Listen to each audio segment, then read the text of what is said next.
back to my shop today. This is Rob Summerlin from Woodsley Summercraft, and today's project, I have a piece of 9-inch by 6-inch maple mounted to my chuck, and my intention is to make a lidded box with this.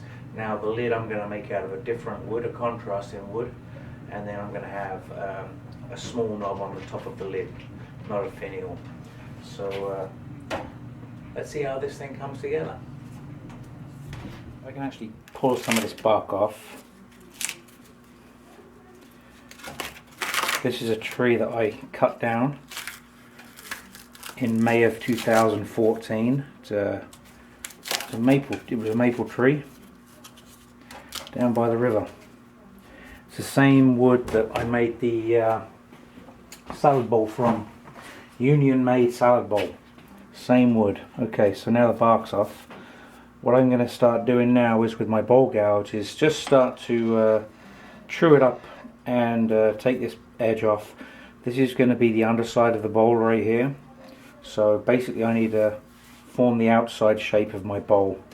And it's going to be a bowl with a lid. So it's going to be a box, I guess, but it's not going to be that different from Union made bowl, but it will have a lid. So I'm in slow speed right now, just until I get it trued up, and then we'll speed it up slowly as it trues up.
Okay, so it's at this point that I've had kind of an idea of what I want to do with this piece.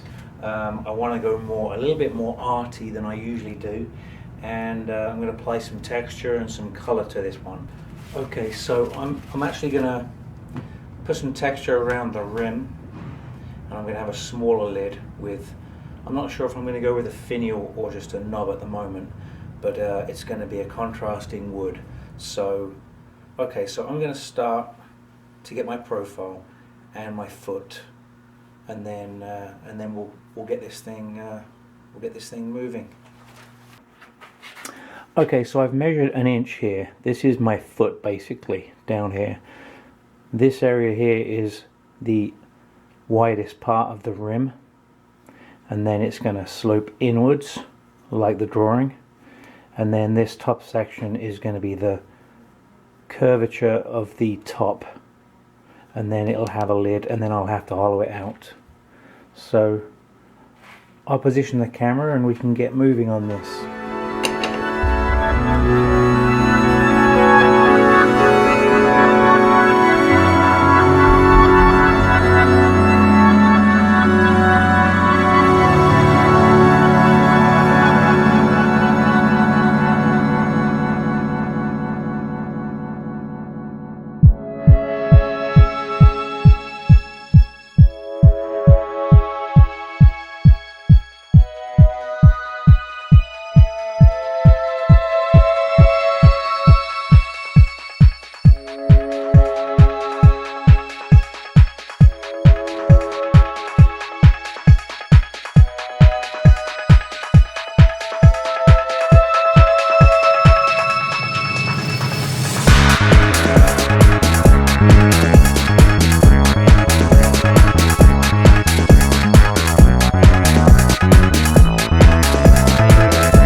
As quite often is, I tend to change the design of what I'm making while I'm making it.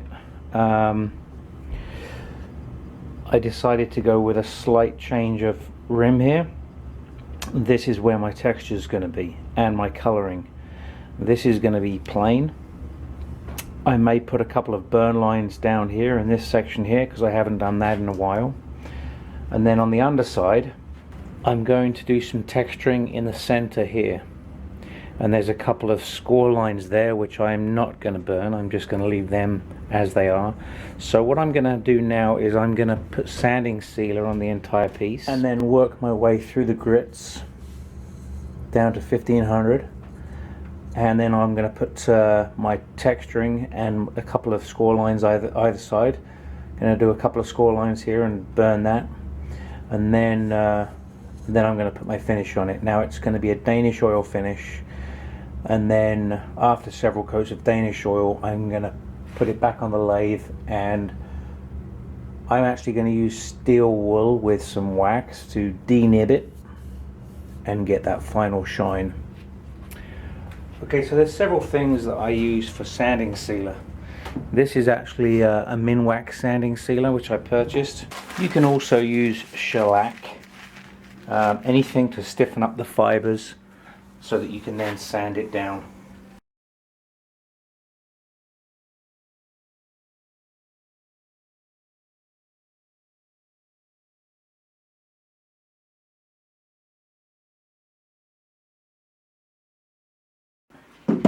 Okay, so plans are changing again slightly. I've decided that I'm going to use my Wagner texture tool once again. I'm going to put texture here, like I mentioned before. I think I'm also going to put texture here, and then a line either side, burned, and then painting the texture silver or gold. I haven't decided that yet. Okay, so with the speed down low, I've oiled this again. I'm going to put my texture in the middle.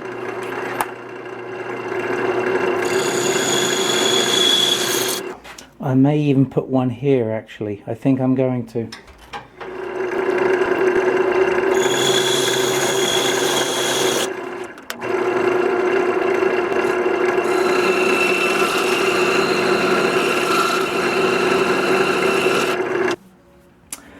Okay, so what I'm going to do is I'm going to score a line either side of each one of these textures to highlight it a little bit more, and then with the color it should really stand out better than it does right now.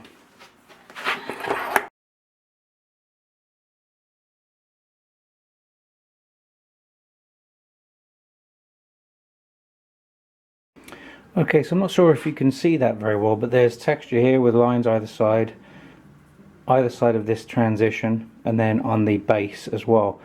And I think I want to put some color in there. And now I'm thinking actually now going gold on these three, and then we'll get this piece finished on the underside. Oh, I have to do some texturing on the underside as well, and apply some gold leaf, and then we'll get this thing oiled up on the underside, finished, and then turned around. But I think it's going to look quite good. I'm going more for an Egyptian kind of look. That's what I'm kind of looking for. So the old texture tool's certainly getting its work out today. I'll turn the speed back down low, and then I'm going to put this on the angle in the center in the middle.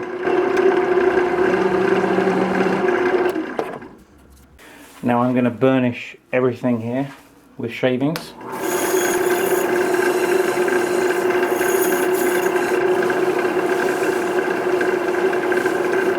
Now I'm going to try and get my colour on, I think, before I put any kind of a finish on it, any kind of an oil. Just go over this with a tacky rag. I've got a little bit of tacky rag here.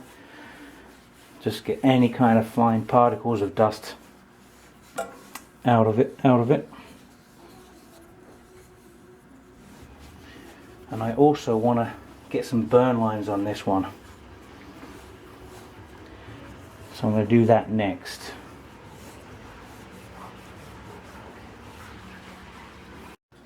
Okay, so I've done burn lines before with a guitar string between two blocks of wood.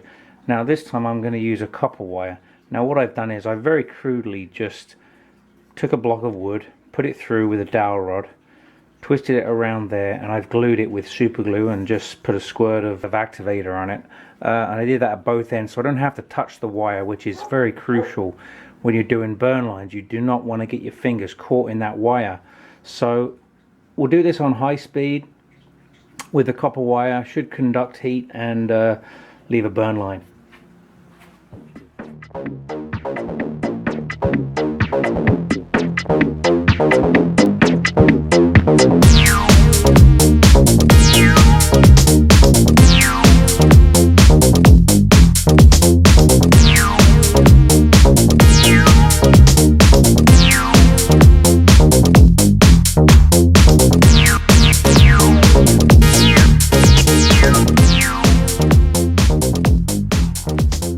Again, it's at this point, just after having done the burn lines, that you want to burnish these with shavings to get any frayed edges taken care of.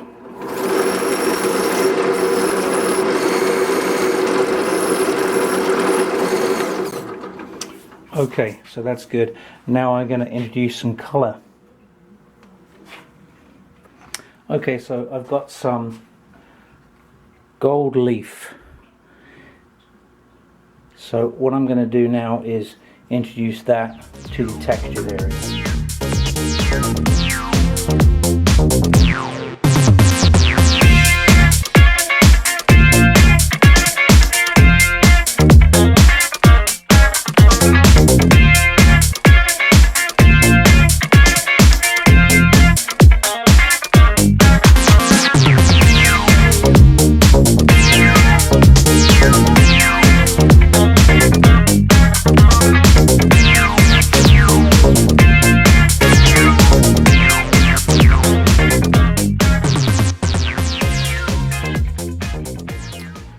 Okay, so now the Gold leaf has been applied, the burn lines have been done, and the texturing's all done. So what I'm going to do is I'm going to apply some Danish oil.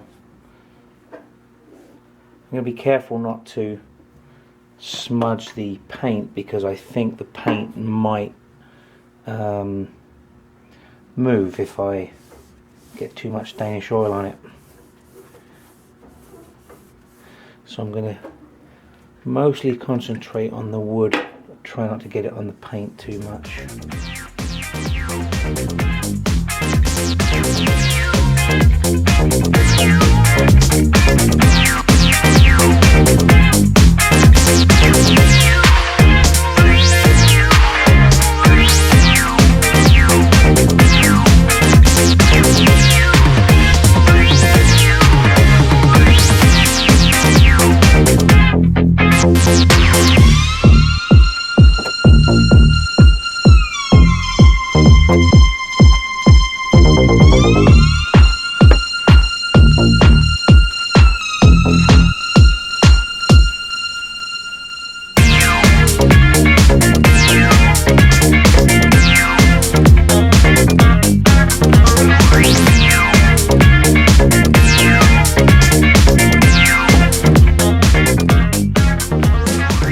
Right, so what I've done here now is I've reverse chucked it, and I was a bit concerned that the foot would be a weak point with all this weight, and maybe a catch would break the foot and have the whole piece fly across the shop. So what I decided to do was to wrap it with a paper towel and then put a gear clamp or a Jubilee clip around that to support the pressure that weight's going to be, that foot is going to be under. So now we're ready to go ahead and finish the top and then start hollowing it out. So the top is going to have a slight dome to it, a very slight dome, and the hollowed section I haven't decided yet, but it's not going to be the entire top. It's not going to be like a bowl. It's going to be more of a hollow form with a dome lid with some kind of a finial, but I want it to look somewhat Egyptian. So I have to come up with that yet, but I am gonna finish the top and hollow it out now.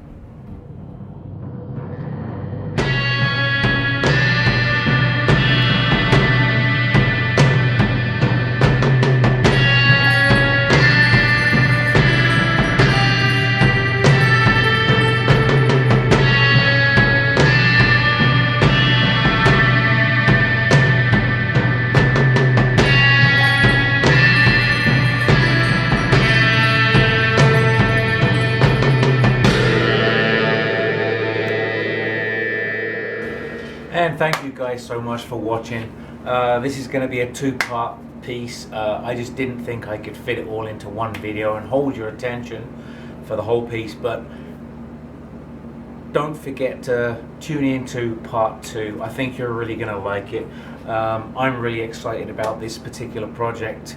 It's my most arty piece yet, and I'm thrilled with it so far. I do still have to make the lid. I don't know why I'm putting it off. I don't know. I got the chainsaw out today and I've been cutting up some wood, some bowl blanks. I've got some fantastic crotch figure and some honey locust and some box elder and some sycamore today, which my business manager gave me from work. So I appreciate that, Carl. Thank you very much. So it's all good. I'm excited for the next few projects because I'm going to be trying this more often with the color and the texture and the burn lines, and just adds that little extra finesse to your work. So I hope you guys are enjoying this project as much as I am. It's a bit long and drawn out, I realize that, but the end result is worth it. It really is. Like I said, I'm really thrilled to bits with this piece.